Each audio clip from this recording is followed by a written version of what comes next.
기독교 신앙은 참으로 관대합니다. 진홍같이 붉은 재가 있어도 회개하면 양털처럼 희게 하십니다. 씻을 수 없는 잘못이 있더라도 돌이키면 그 누구든지 용납해 주십니다. 이것이 복음의 능력입니다. 하지만 한 가지 잊지 말아야 될 사실이 더 있습니다. 신앙의 시작은 관대하지만 그 끝은 극단이라는 사실입니다. 지금은 다 비슷해 보입니다. 하지만 결국에는 참과 거짓, 진짜와 가짜가 드러나게 될 것입니다. 빛과 어둠이 공존할 수 없고 그리스도와 우상이 함께할 수 없듯이 마지막에는 천국과 지옥으로 나눠지게 됩니다. 마태복음 25장에 보시면 주께서 다시 오실 그때에 두 부류의 사람으로 나눌 것이다 라고 예언하셨습니다. 첫째는 오른편에 있는 양의 무리입니다. 그들에게 축복하셨습니다. 복받을 자들이여 창세로부터 하나님의 나라를 상속받아라. 그런데 반대편에 있는 염소의 무리에게는 저주를 하셨습니다. 저주를 받을 자들아, 너희가 마귀와 그 사자들을 위하여 예비된 영원한 불에 들어가라. 이처럼 마지막은 영생과 영벌, 축복과 저주가 나눠지게 됩니다. 오늘은 산상수훈의 마지막 시간입니다. 9월달부터 계속해서 말씀을 묵상했는데요, 오늘에 와서 결론에 이르게 됩니다. 근데 이 결론의 부분에도 우리 주님은 산상수훈의 끝, 그 양극단을 말씀하고 계십니다. 좋은 나무는 좋은 열매를 맺지만 못된 나무는 나쁜 열매를 맺는다. 구원으로 인도하는 문은 좁고 협착하지만 멸망으로 인도하는 문은 넓고 크다. 반석 위에 지은 집은 안전하지만 모래 위에 지은 집은 무너지고 말 것이다. 그런데 이러한 극단은 단순히 이 땅에서 잘 되고 또 그렇지 않느냐의 문제가 아닙니다. 이 문제는 우리가 구원을 받느냐, 멸망을 당하느냐, 영생을 누리느냐, 형벌을 받느냐의 아주 엄중한 문제입니다. 그래서 이 문제를 우리는 간과할 수 없습니다. 그런데 예수님은 이러한 극단을 말씀하시면서 자기 착각에 빠진 자들을 향하여 경고하고 계십니다. 겉으로 볼 때는 아무런 문제가 없습니다. 또 스스로 잘 믿는 것처럼 보입니다. 하지만 결국에는 영원한 멸망 가운데 치닫게 될 것이다 라고 경고하고 있습니다. 우리 23절 말씀입니다. 그때에 내가 그들에게 밝히 말하되 내가 너희를 도무지 알지 못하니 불법을 행하는 자들아 내게서 떠나가라 하리라. 여기서 그때라는 말은 심판의 날을 가리킵니다. 예수님은 그날에 분명히 말씀하십니다. 불법을 행하는 자들아 내게서 떠나가라. 이 말은 단순히 내 곁에서 멀리 떨어져라 이런 말씀이 아니라 하나님과의 영원한 단절을 상징합니다. 앞서 본 왼편에 있었던 염소 무리를 향하여 저주를 받을 자들아 그렇게 책망하시며 그들은 슬피 이를 갈게 되는 것처럼 말입니다. 참으로 무서운 경고입니다. 그런데 이상한 점이 있습니다. 이들은 그런 형벌을 받을 만한 이유가 전혀 없어 보이기 때문입니다. 오히려 구원받을 만한 가능성이 더 짙습니다. 먼저 이들은 신앙의 고백이 있습니다. 22절 말씀 같이 읽습니다. 그날에 많은 사람이 나더러 이르되 주여 주여 우리가 주의 이름으로 선지자 노릇하며 주의 이름으로 귀신을 쫓아내며 주의 이름으로 많은 권능을 행하지 아니하였나이까 하리니. 그들은 그리스도를 주여라고 부릅니다. 이 주여라는 말은 단순히 호칭이 아니라 신앙의 고백이었습니다. 마태복음 16장에 보시면 예수님께서 가이사랴 빌립보에서 제자들에게 이렇게 묻습니다. 사람들은 나를 누구라 하느냐? 그래서 제자들이 대답했죠. 더러는 세례 요한, 더러는 엘리야, 더러는 예레미야 같은 선지자 중에 하나라고 말합니다.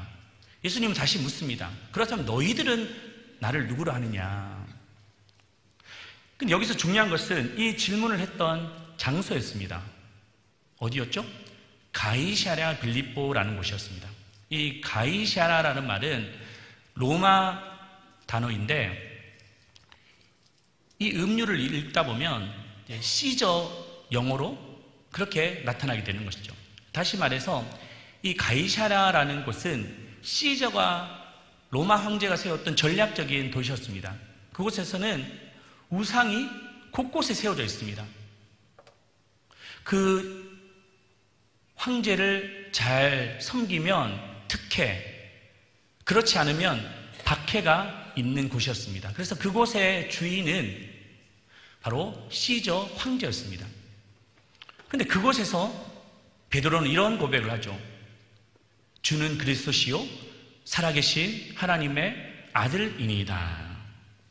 실제로 전도를 하다 보면 이제 복음을 전하고 마지막에 예수님을 나의 구주 나의 하나님으로 영접하시겠습니까? 라고 물으면 대다수의 사람이 그렇게 인정하지 않습니다. 왜냐하면 내 인생의 주인이 난데 무슨 예수가 나의 주인이냐고 받아들일 수 없기 때문이죠. 하지만 오늘 본문에 나오는 사람들은 분명하게 그리스도를 주여라고 고백하고 있습니다. 그런데도 예수님은 그들이 심판대 앞에 서게 될 그때에 이렇게 선고를 내리십니다. 불법을 행하는 자들아 내게서 떠나가라. 또 이들은 뜨거운 열정을 가졌습니다. 22절 보시면 그날에 많은 사람이 나더러 이르되 주여 주여. 그들은 주여라고 부르지 않고 주여 주여 두 번이나 외치고 있습니다. 이 반복된 외침은 그들의 간절함과 열정이 담겨져 있습니다. 예수님이 요한계시록에서 라오디게아 교회를 향하여 차지도 아니하고 덥지도 아니한 그 미지근한 신앙을 내가 토해버리겠다라고 말씀하셨습니다. 하지만 이들은 달랐습니다.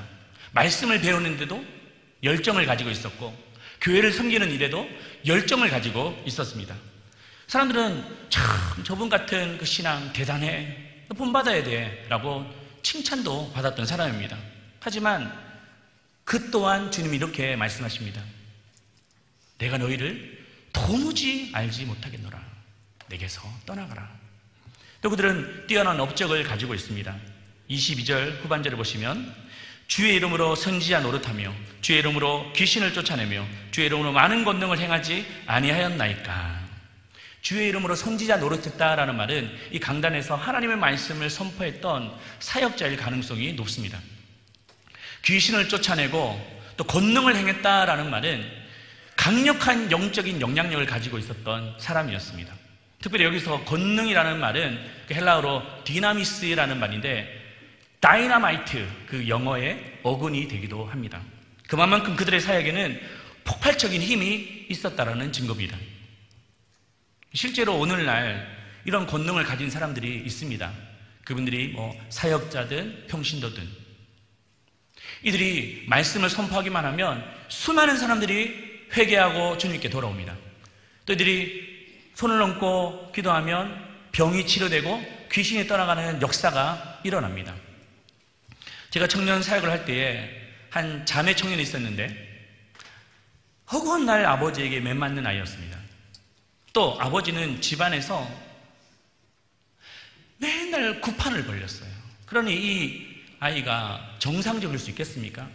늘 우울하고 불안하고 무엇보다도 자신에게 있는 고통이 해결이 되지 않는 겁니다. 병원에 갔는데 치료도 안 되고 약을 먹어도 낫지를 않는 겁니다. 알고 보니 그냥 정신질환이 아니라 귀신 들림에 빠져 있었던 겁니다. 어느 날 이제 수련회에 갔었는데 그때 발현이 된 거예요. 평상시는 잘 모르지만 강력한 영적인 힘이 있으면 이게 발현이 되기 시작합니다. 그 아이가 집회 도중에 갑자기 막 소리를 지르고 예배당을 막 뛰어다니고 여성인데 남자의 목소리를 막 내는 거예요.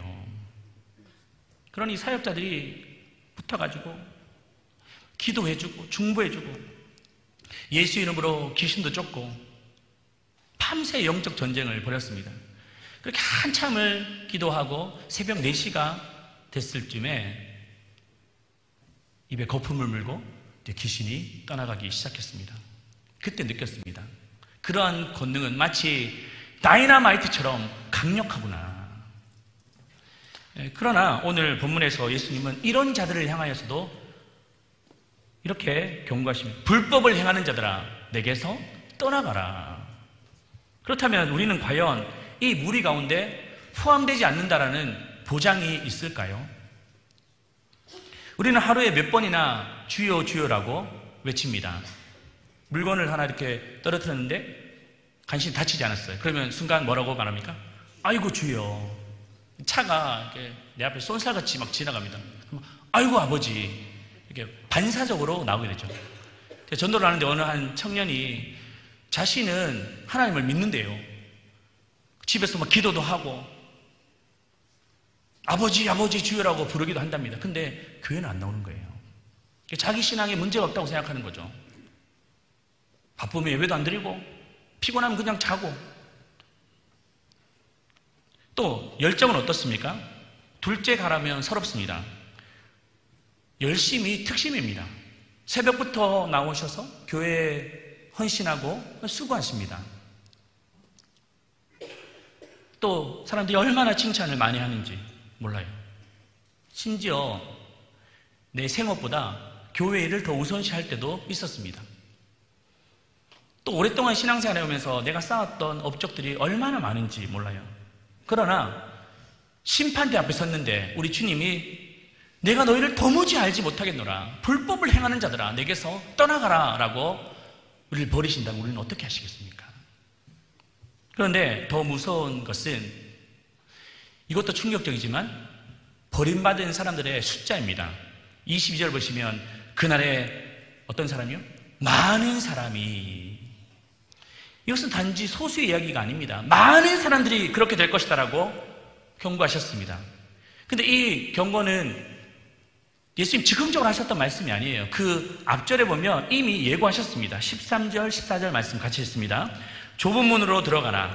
멸망으로 인도하는 문은 크고 그 길이 넓어 그리로 들어가는 자가 많고 생명으로 인도하는 문은 좁고 길이 협착하여 찾는 자가 적음이라. 그들은 자신이 구원받았다라고 확신했습니다. 그런데 예수님의 선고는 실로 충격적입니다. 불법을 행하는 자들아 내게서 떠나가라. 왜냐하면 그들은 쉽게 믿는 길을 선택했습니다. 편하게 믿는 길을 선택했습니다. 대충 믿는 길을 선택했습니다. 부담 없는 길을 선택했기 때문입니다. 그렇다면 예수님은 무슨 근거로 그들에게 이렇게 말씀하실까요? 21절에 보시면 이렇게 말합니다. 나더러 주여 주여 하는 자마다 다 천국에 들어갈 것이 아니요 다만 하늘에 계신 내 아버지 뜻대로 행하는 자라야 들어갈 것이다. 바꿔 말하면 그들은 행함이 없었기 때문입니다. 예수님은 산상수훈을 통해서 강조하신 바가 이겁니다. 그러니까 구호만 외치지 말고 너의 삶으로 믿음을 증명해라. 주여 주여라고만 외치지 말고 신앙의 내용을 보여줘라 라고 말씀하신 것이죠. 그렇다면 한국교회가 정말 이렇게 행함이 없어서 책망을 받았을까요? 사실 기독교는 다른 종교에 비해서 실천적인 면에서 절대 뒤처지지 않습니다. 목회 데이터 연구소에 따르면 교회 안에서도 헌신이 높지만 세상에서도 미치는 영향력이 크다라고 연구가 됐어요. 보면 기부, 도네이션 비율도 천주교가 38%, 불교 41%, 기독교가 53%로 가장 높습니다. 그리고 사회봉사, 그리고 재산 환원도 불교 34%, 천주교 45%, 기독교가 49% 압도적으로 높습니다. 근데 왜 예수님은 이렇게 교회를 향하여 책망하고 계실까요? 그 이유는 간단합니다. 행함은 있지만 뭔가 모르게 빠져있는 것이 있기 때문이라는 거죠. 한 기사에서 이런 이야기를 봤습니다. 유명 요양원에서 교회의 기부를 거절하겠다고 밝힌 거예요. 왜냐하면 물건을 잔뜩 가지고 와서 그냥 인증사진만 찍고 그냥 가버린 거예요. 정치인들이 선거철만 되면 와가지고 생색내는 것과 교회가 뭐가 다르냐고 그렇게 뼈 때리는 말을 했다고 합니다. 예수님은 오른손이 하는 일을 왼손이 모르게 하라고 했는데 우리는 얼마나 생색을 냅니까? 얼마나 자랑을 합니까? 얼마나 우리를 과시하지 않습니까? 이것은 행함이 아니라 연기일지 모릅니다. 그래서 예수님은 행함을 말할 때 수식어를 붙이셨는데 21절입니다. 나더러 주여 주여 하는 자마다 다 천국에 들어갈 것이 아니요 다만 하늘에 계신 뭐라고요? 내 아버지의 뜻대로 행하는 자라야 들어가게 될 것이다. 행함의 기준은 고백도 아니었습니다. 행함의 기준은 열심도 아니었습니다. 행함의 기준은 업적도 아니었습니다. 오직 하나님 아버지의 뜻이었습니다. 이 사실 앞에서 우리는 깊이 돌아봐야 됩니다. 나는 예배를 드릴 때 그 중심에 무엇이 있었느냐? 나의 헌신의 이유는 무엇이었느냐? 나의 예물의 의도는, 동기는 무엇이었느냐? 우리는 점검해야 됩니다. 이 질문에 답하기 위해서는 우리는 두 가지를 진단해야 됩니다. 첫 번째는 나는 아버지의 뜻을 묻고 있는가? 많은 사람들이 하나님의 아버지의 뜻을 묻지 않고 내 뜻을 관철하는 거예요. 때를 쓰는 거죠. 협박도 합니다.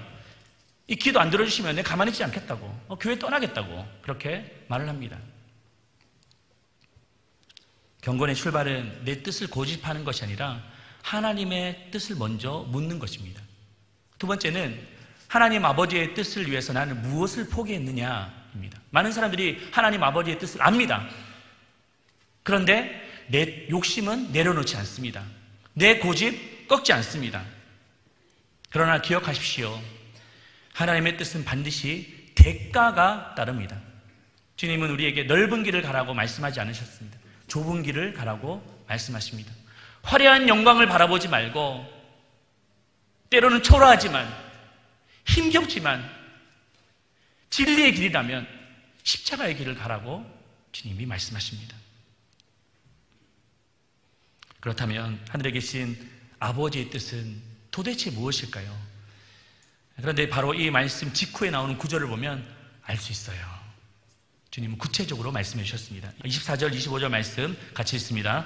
그러므로 누구든지 나의 이 말을 듣고 행하는 자는 그 집을 반석 위에 지은 지혜로운 사람 같으리니 비가 내리고 창수가 나고 바람이 불어 그 집에 부딪히되 무너지지 아니하나니 이는 주추를 반석 위에 놓은 까닭이요. 이 말씀에 보시면 그러므로 누구든지 나의 이 말을 듣고 행하는 자, 여기서 나의 이 말은 마태복음 5장, 6장, 7장 예수님이 산에서 하셨던 그 산상수훈의 전체의 말씀을 가리키고 있습니다. 우리는 계속해서 산상수훈의 말씀을 살펴보았습니다. 음욕을 버려라, 간음하지 말라, 살인하지 말라, 거짓 맹세하지 말라, 염려하지 말라, 너의 보물을 하늘에 쌓아라. 이 말씀은 아주 선명합니다.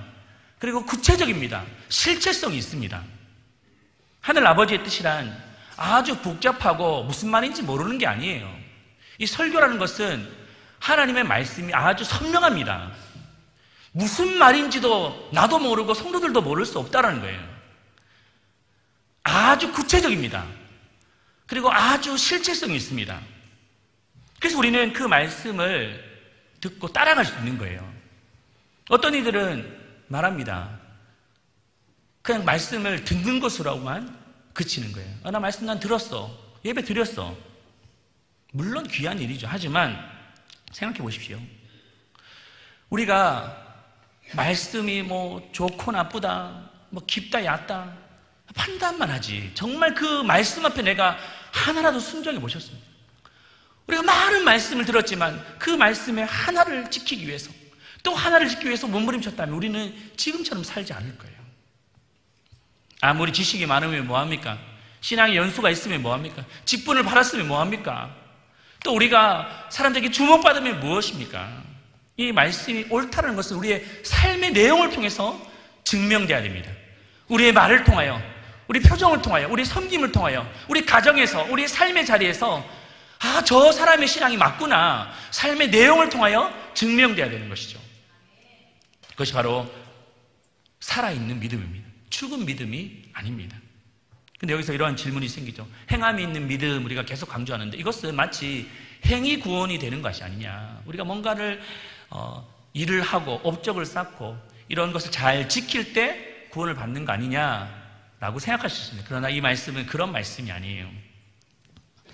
이 산상수훈의 말씀을 다 지키면 우리가 구원을 받는다가 아니라, 우리는 구원받은 백성이기 때문에 이 하나님의 말씀을 지켜갈 수밖에 없다는 것이죠.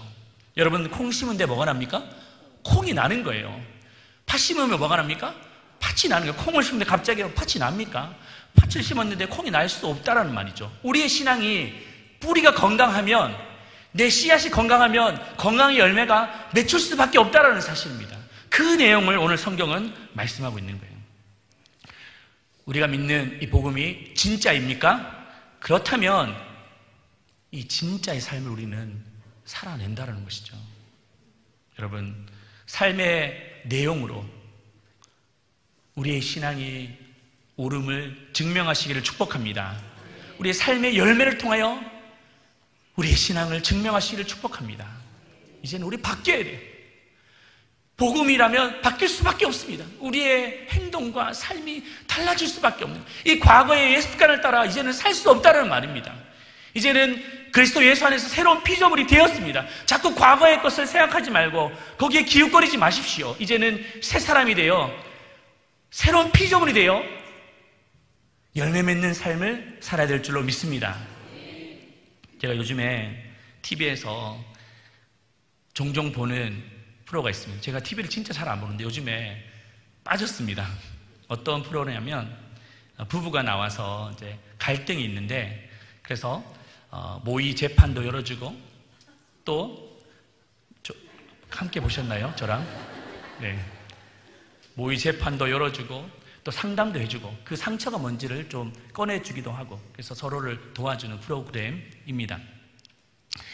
근데 그 프로를 이렇게 쭉 보다 보면 참 해결되는 많은 부부가 있어요. 그런데 여전히 해결되지 못해서 갈등을 겪다가 끝나는 경우도 종종 봅니다. 근데 그 이유를 가만히 보면 큰 것이 있지 않은 거예요. 아주 작은 것이 있었습니다. 한 번은 어떤 아내가 남편에게, 여보, 내가 바라는 것은 큰 게 아니야. 내가 싫어하는 것을 하지 말고 내가 좋은 것을 해줄 수 없겠어? 라고 하는 거예요. 눈물을 흘리면서 그런 얘기를 했습니다. 근데 그 남편은 여전히 아내가 무엇을 원하는지, 무엇을 싫어하는지 관심도 없고 자기 마음대로 살아가는 그런 모습을 보았습니다. 근데 그 모습을 보면서 문득 이런 생각이 드는 거예요. 마치 그 남편의 모습이 우리의 모습이 아닌가. 우리 주님의 뜻은 여기 있는데 나는 전혀 다른 뜻을 향해 가는 거예요. 하나님이 기뻐하시는 게 이것인데 내가 원하는 것으로 내 고집대로 살아가는 그 모습이 아닌가. 그러면서 나는 복 달라고 요구하고 있는 모습이 아닌가. 여러분, 주님이 원하시는 뜻에 순종하시기를 축복합니다. 우리의 믿음이 있다면 행함으로 증명하시기를 축복합니다. 그때 하나님 우리의 삶을 책임져 주십니다. 때로는 내가 다 이해할 수 없는 문제들이 내 앞에 펼쳐지기도 해요. 또 하나님의 뜻을 다 내가 발견하지 못할 때도 있습니다. 그러나 순종해 보십시오. 하나님의 섭리가 우리의 삶을 통하여 놀랍게 나타나게 될 것입니다. 미국의 작가 엔젤라 헌트가 쓴 새 나무의 꿈이라는 책이 있습니다. 이 책을 제가 소개하면서 말씀을 정리하고자 하는데요, 한번 들어보십시오. 새 그루의 나무가 있었습니다. 어느 날 서로의 꿈을 이야기했습니다. 첫 번째 나무는 자신은 성전의 큰 제목이 되어 사람들을 맞이하고 싶다고 했습니다. 두 번째 나무는 지중해의 유람선이 되어 사람들에게 즐거움을 주고 싶다고 했습니다. 세 번째 나무는 거목이 되어 그늘이 되고 싶다고 했습니다. 그러던 어느 날 목수가 나무들을 베어갔습니다. 목수가 첫 번째 나무를 깎더니 가축의 먹이를 담는 구유를 만들었습니다.